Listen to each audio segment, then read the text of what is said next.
ঈদ মোবারক।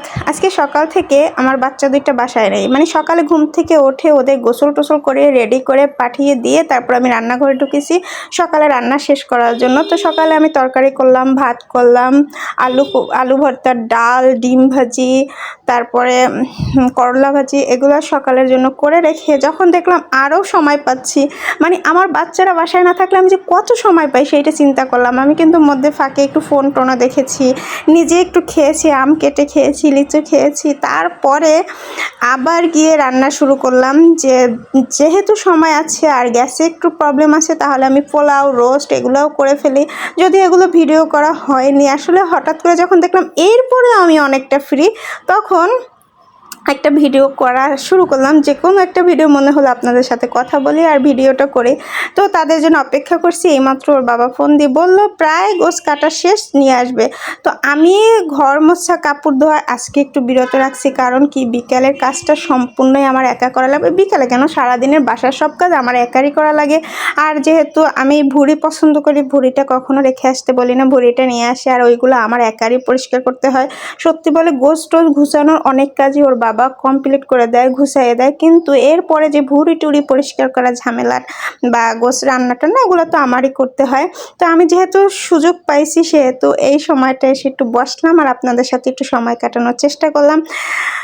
আমি পোলাওটা রান্না করে রেখে এসে বসলাম। সকালে সাড়ে 6টার সময় উঠেছি, ওর পর থেকে এখন পর্যন্ত এই বসার সুযোগ পেলাম। যাই হোক, এরপর আবার ব্যস্ত হব, তাই এই সুযোগে একটু ভয়েস দিয়ে একটু ভিডিও করে নিলাম।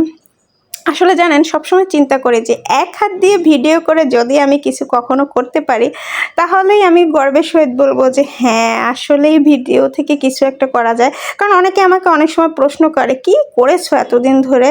আসলে আমি কিছু করার উদ্দেশ্যে যে খুব বেশি উঠে পড়ে করি এমন না, আবার এটাও বলবো না যে আমি কোনো ইনকামের আশায় কিছু করি না, শখের বশত করি না। আমি আসলে চাই কিছু একটা আসুক, হ্যাঁ, ইনকাম টিনকাম কিছু একটা আসুক, আসলে অসুবিধার তো কিছু নাই, তাই না?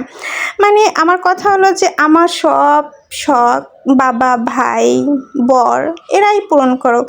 আর এরপরে বাকি যদি কখনো কোনো ইনকাম আমার ফেসবুকের পক্ষ থেকে আসে বা ইউটিউব যে কোনো জায়গা দিয়ে যে কোনো ভিডিওর কারণে আসে, সেইটা আমার জন্য আসলেই বোনাস হবে, এবং ওই বোনাসটা আমি আমার শখের জন্যই আবার ইনভেস্ট করব। যেমন ধরেন, ফেসবুকে যখন আমি কোনো ভিডিও দেখি ড্রেসের, তো আমার মনে হয় 5-7টা পছন্দ হয়, 2-3টা আমি হয়তো বরের টাকায় মানে শখ পূর্ণ করি, বাকি তো 3-4টা আমার বাকি থাকে। ওই বাকি 3-4টা আমি আমার ইনকাম যদি কখনো এই ভিডিও থেকে আসে, তখন আমি ওই বাকি 3-4টা শখ পূর্ণ করব, মানে এরকম একটা চিন্তা।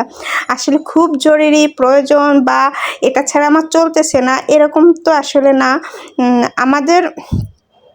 আমি শখে বলবো না, আবার প্রয়োজনেও বলবো না, আমি ভিডিও করি, আমার মনে হয় আমার কিছু ভিডিওতে ইনকাম আসুক, আমি এটা চাই, আর এই চাওয়া থেকেই করি। তো এই জন্য অনেকেই অনেক সময় এখনও আমার শুনতে হয়, কি করেছো, কি পেয়েছো, কত টাকা ইনকাম হয়েছে। না ভাই, আমার কোনো টাকা ইনকাম হয় না। মাঝে মাঝে 2-4 টাকা যাও জমা হয় ভালোই, সেটাও আবার কেটে নিয়ে যায়। যেহেতু আমাদের একটা পূর্ণ করতে হয়, 2 মাস পরে আবার সব কিছু মানে রিচও ডাউন হয়ে যায় যদি ভিডিও কন্টিনিউ না দেই। আর আমার যদি খুব বেশি শখ থাকতো বা অভাব থাকতো, তাইলে হয়তো বা এটা নিয়েও পড়েই থাকতাম। ওই পড়ে থাকাটা হয় না বললেও আমাদের আসলে ইনকামটা হয় না। আমি যেটা দেখলাম যে রেগুলার যখন আমি ভিডিও পোস্ট করি, তখন রিচ আসে, ভিউ আসে, তারপরে মানে ভালোই চলে। কিন্তু যখন আমি 2-3 দিন, 1 সপ্তাহ, অনেক সময় 1 মাস পরে আবার ভিডিও পোস্ট করা হয়, এরপর দেখি সব কিছু আবার ডাউন হয়ে যাচ্ছে। এটাই স্বাভাবিক, এটাই আসলে মানে ভিডিও পোস্টের নিয়ম। রেগুলার ভিডিও করতে হবে, পোস্ট করতে হবে, কিন্তু আমার বাপু এত সুযোগ কোথায়। কিন্তু এরপরেও যখন অনেকে আমাকে প্রশ্ন করে যে কেন করো, অনেকে বলবো কি, আমার বরই সবসময় প্রশ্ন করে, কি পেলে, কি করলে, কি হলে, কেন করো। ভিডিও করতে গেলে বলে, আচ্ছা ভিডিও করো কেন, কি হচ্ছে এসব দিয়ে, কি দরকার এগুলা। কিন্তু আসলে দরকারটা আমিও বুঝি না। তারপরেও কোথাও যে ওই যে বললাম, একটু আশা থাকে যে যদি কখনো কিছু হয়, হবে, যে এই আশা না হোক, এটাও না, খুব জোর না, কিন্তু হোক, মনে মনে চাই, হলে ক্ষতি কোথায়। হ্যাঁ, তো এই জন্যই আসলে ভিডিও করি। মানে ওই যে অনেকের কিউরিওসিটি বা অনেকের চিন্তা ভাবনা যে হ্যাঁ, অনেকে বলে যে কত টাকা ইনকাম করেছে সরাসরি, এরকম প্রশ্ন করে। ওই ওনাদের উদ্দেশ্যে আজকের আসলে ভিডিওটা। আমি কোনো টাকাই আজ অব্দি ইনকাম করি নাই, যা টুকটাক হয়েছে তাও কেটে নিয়ে গিয়েছে। আবার অনেক সময় দেখা যায় রিচ ভিউ অনেক হাই হয়ে যায়, আবার একদমই পুরো জিরো, মানে জিরো বলতে মাইনাসেও চলে যায়। কোনো কিছুই আমার আজ অব্দি হয়নি, হবেও কিনা জানি না, তবে আশা কিন্তু আমি ছাড়ি না। যার কারণে দেখা যায় মানে 2-4 দিন গেল বা 1 মাস গেল একটা ভিডিও নিয়ে আমি আসি, সেই ভিডিওটা পারফেক্ট হয় না আমি জানি, তারপরেও নিয়ে আসি। ওই যে বললাম, এক হাত দিয়ে ভিডিও করে যদি কখনো সাকসেস পাওয়া যায়, সেই দিন আমি বুক ফুলিয়ে বলবো হ্যাঁ, এখানে সাকসেস আছে, আপনারাও কিছু একটা করতে পারেন। কিন্তু এর আগে আসলে কিছুই বলতে চাই না। যাই হোক, আশা থাকা ভালো, সেজন্যই বসে আছি। সবাই ভালো থাকবেন। আবারও সবাইকে ঈদ মোবারক, ঈদের শুভেচ্ছা। সবার ঈদ খুব ভালো কাটুক, খুব ভালো কাটুক। আর এরপরে আমিও খুব বেশি ব্যস্ত হয়ে যাব, জানি না, সবাই হয়তো ব্যস্ততার মাঝে আমার ভিডিও দেখার সুযোগও পাবে না। তারপরও সবাইকে ঈদ মোবারক।